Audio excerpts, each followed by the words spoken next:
Welcome in. It is day 56, and you're speaking with the Meeples Champion. Today, we're going to jump right into this. I'm bringing out a small game, but a great game. That game is Sushi Go. Sushi Go is a card drafting mechanic game that is all about collecting different types of sushi and trying to put together different sets. Essentially, everybody gets dealt a group of cards. At the same time, you're all going to pick one card, put it face down, and then pass your decks to the left and reveal the card. You have all sorts of different ways that you can collect cards. You can get cards that are, get these 3, and it's going to be worth 10 points. Get 2 of them, it's worth 5 points. You can get ones where it goes, hey, one of them's 1, but if you get 2, now it's 1, and the next one's worth 2, and the next one's worth 3, and the next one's worth 4, and the next one's worth 5. You can get ones where it says, hey, these are generally just worth 1, 2, or 3 points, or you can pick up another card that multiplies it and says, well, whichever one of those you get next is going to be multiplied by this by 3.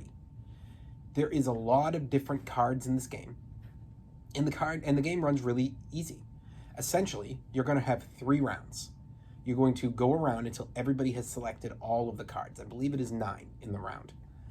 And at the end of the round, you get your points, you write them down, and if anybody got any of the desserts, they go to the side. When the game starts, only so many desserts are added into the deck.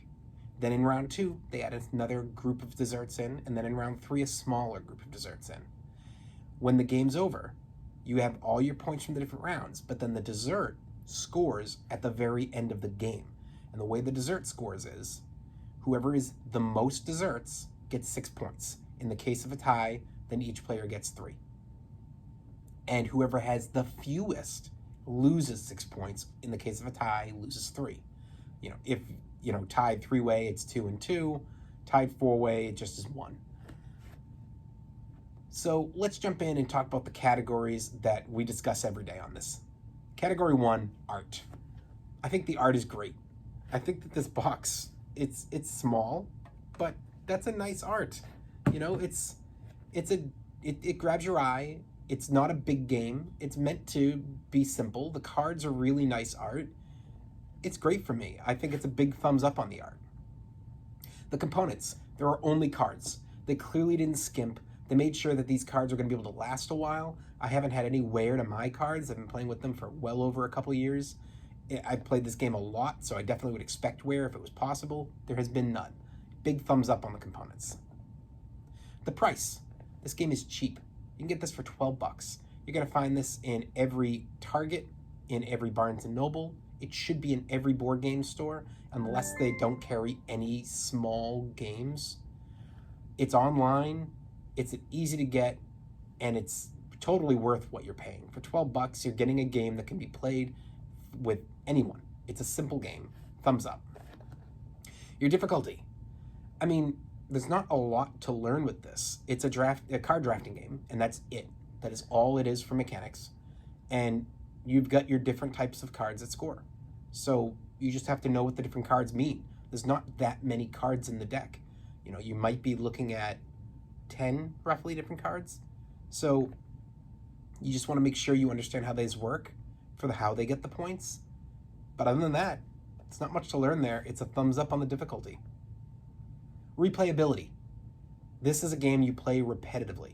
I played this on Board Game Arena and played it like 6-7 times in a row.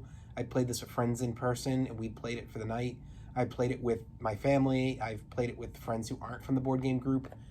It's a game that you play a bunch at once, and you can pull out randomly any night of the week. It's easy to get to the table. You're going to play this at least a couple dozen times in a year. Huge thumbs up on the replayability. Keys to victory. Is there enough? Yes. You are going to have an option of what you're choosing as you go. And at the end of the day, it's not like you really have a prevalent theme as to what does or doesn't succeed, because you don't know what might or might not show up.